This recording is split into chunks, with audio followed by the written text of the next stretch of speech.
صرف اتنا کہہ دوں اگر تمہارے ذہن میں یہ خیال آتا ہے کہ ولی اللہ جب فوت ہو گئے تو پھر کیسے مدد کرتے ہیں، تو اس میں صرف اتنی بات عرض کر دوں کہ موت سے حقیقت باطل نہیں ہو جاتی،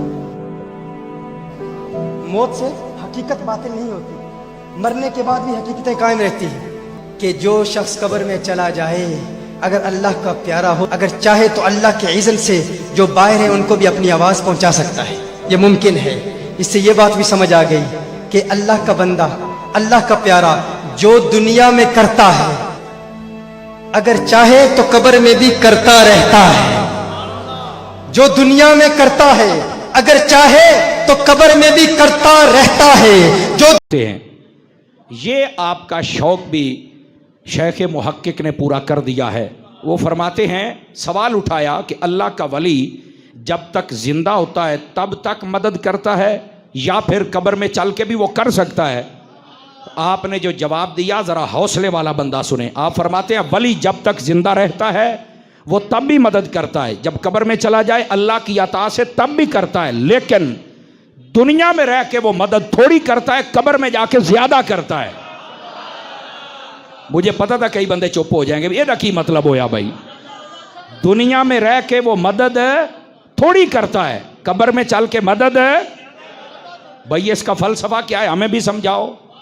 اب جو کہتے ہیں شیخ محقق ہمارا ہے تو میں کہتا ترکڑا ہو کے سن، انہوں نے کیا فرمایا؟ وہ فرماتے ہیں وجہ یہ ہے ہمارا یہ جسم یہ مثل پنجرا کے ہے اور اس کے اندر ہماری روح قید ہے۔ فرماتے ہیں مثال سمجھو، جب تک شیر پنجرے میں ہوتا ہے وہ دھاڑتا ہے، اس کی دہشت ہوتی ہے، پر وہ اپنے جوہر نہیں دکھا سکتا۔ جب اسے چھوڑ دیا جائے تو پھر پورے جنگل کے جتنے بھی کتے بلے ہوتے ہیں سارے ڈر جاتے ہیں کہ شیر میدان میں آ گیا ہے۔ اسی طرح بندہ مومن کی روح جب تک اس کے اس پنجرے میں ہوتی ہے وہ اتنے جوہر نہیں دکھا سکتا۔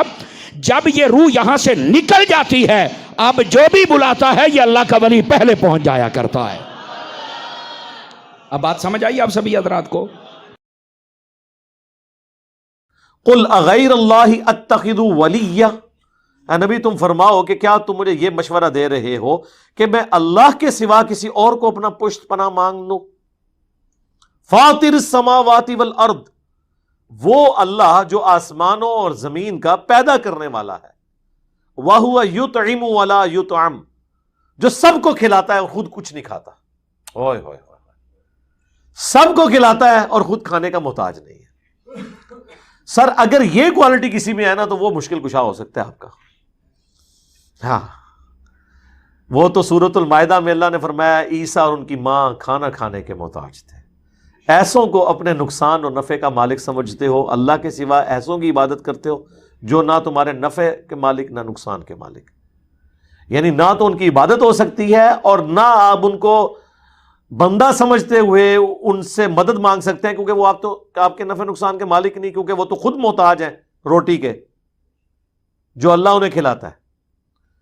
میرے بھائی اگر عیسیٰ ابن مریم اور ان کی ماں سیدہ مریم روٹی کھانے کے محتاج ہیں، کسی کے نفع اور نقصان کے مالک نہیں ہے، تو بابے تو شاہی کوئی نہیں، بابے نیچے بچنا ہے، اسے نہیں رکھنا۔ اسلام بچانا چاہتے بابے سارے ختم کرو علمی طور پہ۔ قل انی امرت ان اکون اول من اسلم، اے نبی تم فرماؤ مجھے تو خود میرے رب کی طرف سے یہ حکم ہوا ہے کہ سب سے پہلے میں اللہ کے سامنے سر تسلیم خم کروں۔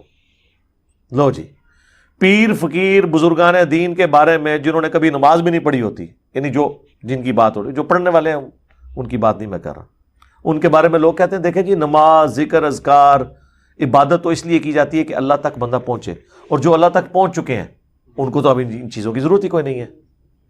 تو ان سے ذرا پوچھیں کہ رسول اللہ تک نہیں پہنچے ہوئے تھے، جو اس کائنات میں وسیلہ ہیں مخلوق اور خالق کے درمیان ہدایت کا،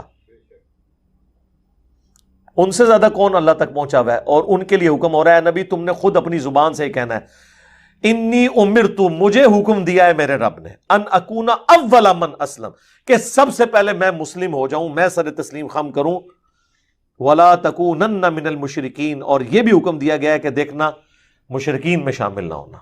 یعنی سب سے پہلے میں توحید کا علم بردار ہوں، سب سے پہلے میں اللہ کا تابع فرمان ہوں، سب سے پہلے میں خدا کا مطیع ہوں، باقیوں کو تو میں بعد میں دعوت دوں گا، پہلے تو میں سر تسلیم خم کرتا ہوں۔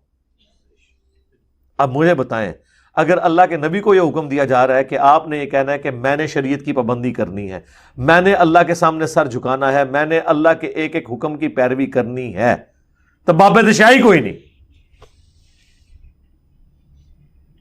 کوئی شے نہیں۔ قل انی اخاف ان عصیت ربی عذاب یوم عظیم، آ گئی جی وہ آیت جڑی میرا ہے میں رٹا چھڑی تو سورۃ الانعام میں ہے، سورہ یونس میں ہے، سورہ الزمر میں ہے، 3 دفعہ یہ آیت آئی ہے۔ اے نبی تم فرماؤ بے شک میں تو خود خوف رکھتا ہوں اس بات کا کہ اگر میں نے بھی اپنے رب کی نافرمانی کی تو بڑے دن کا عذاب مجھے بھی آ پکڑے گا۔ اچھا آپ کیا سمجھ رہے ہیں یہ نبی علیہ السلام جو ہے یہ مذاق کے طور پہ باتیں کر رہے ہیں؟ مطلب مجھے تو یہی لگ رہا ہے، یعنی جو ایٹیچیوڈ ہے یہاں پہ لوگوں کا، کوئی کہہ دے گا جی ایویں بس تو عاجزی دے طور تے ہے، سانو تعلیم کرنے واسطے تسی تعلیم تے کوئی نہیں پکڑی، تواڈے بابے نے تے کوئی تعلیم نہیں پکڑی، نہ وہ نماز پڑھ دے جے، نہ وہ دین دے اوتے چل دے جے، وہ تو اپنی عبادت کرواتے ہیں، وہ تو کہتے ہیں آپ ہمارے مرید ہو جائیں ہم جنت میں لے جائیں گے۔ ادھر تو میرے بھائی یہ سنگولر کے سیگے ہیں کہ نبی تم فرماؤ مجھے تو حکم ہوا ہے کہ سب سے پہلے میں اللہ کا تابع فرمان بنوں، میں شرک نہ کروں، میں خود اس بات سے ڈرتا ہوں کہ اگر میں نے اللہ کی نافرمانی کی تو اللہ کا عذاب قیامت کے دن کا بڑا عذاب مجھے آ پکڑے گا۔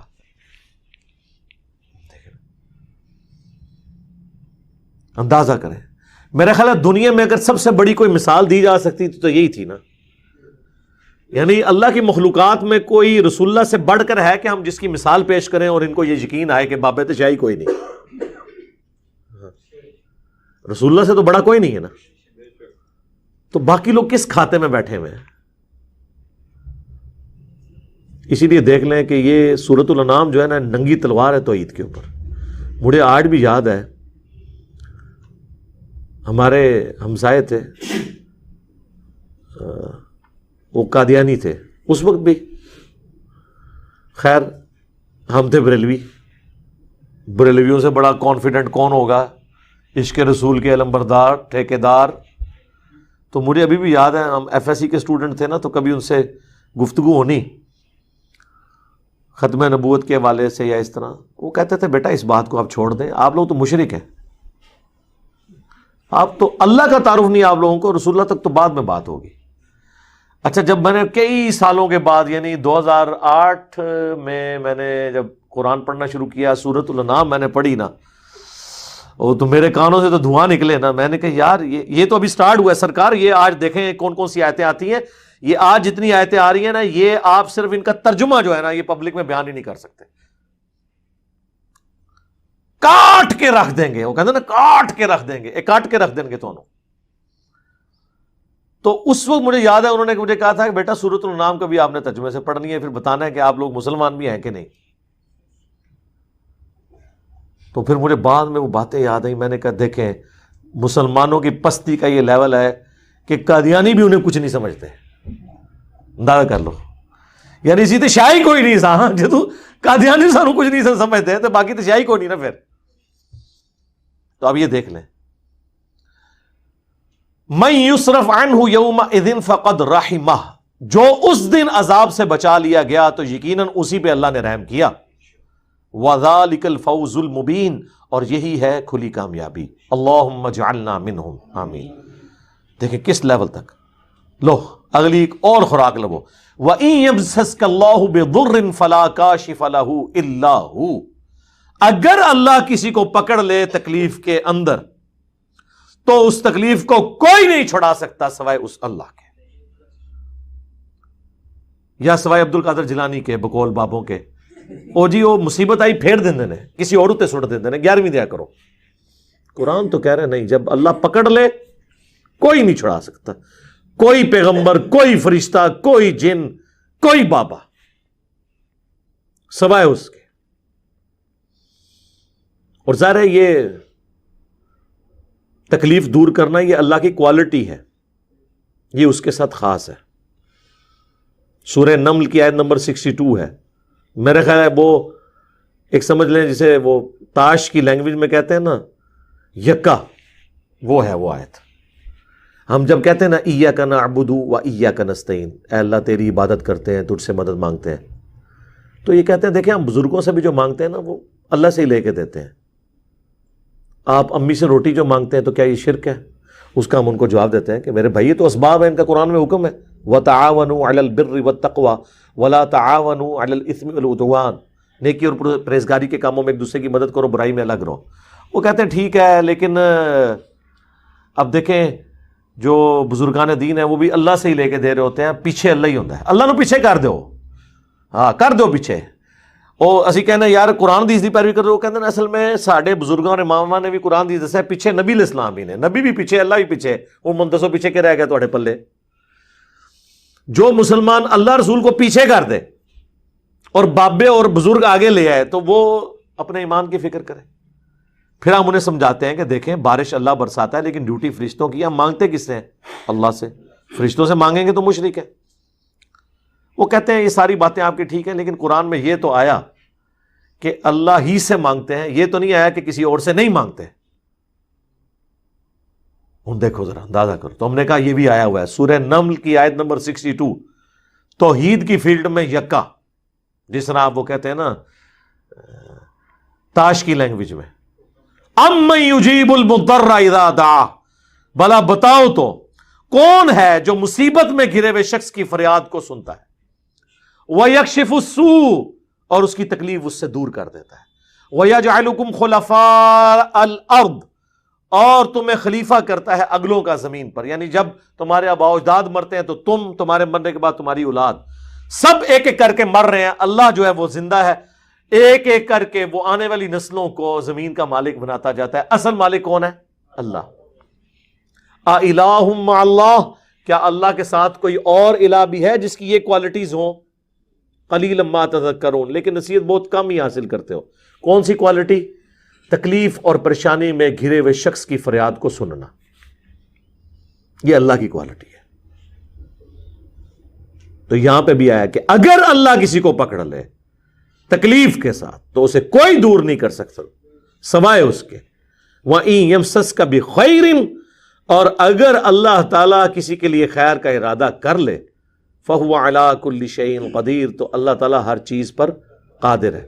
اچھا یہی آیت سورہ یونس میں آئے گی، وہاں پھر آگے ساتھ آتا ہے وَإِن يَمْسَسْكَ بِخَيْرٍ فَلَا رَادَّ لِفَضْلِهِ، تو اللہ کے فضل کو کوئی ٹال نہیں سکتا اگر وہ ارادہ کر لے. یعنی اگر اللہ نے ارادہ کیا ہوا ہے تو میرے بھائی کوئی کچھ نہیں کسی کو نقصان پہنچا سکتا.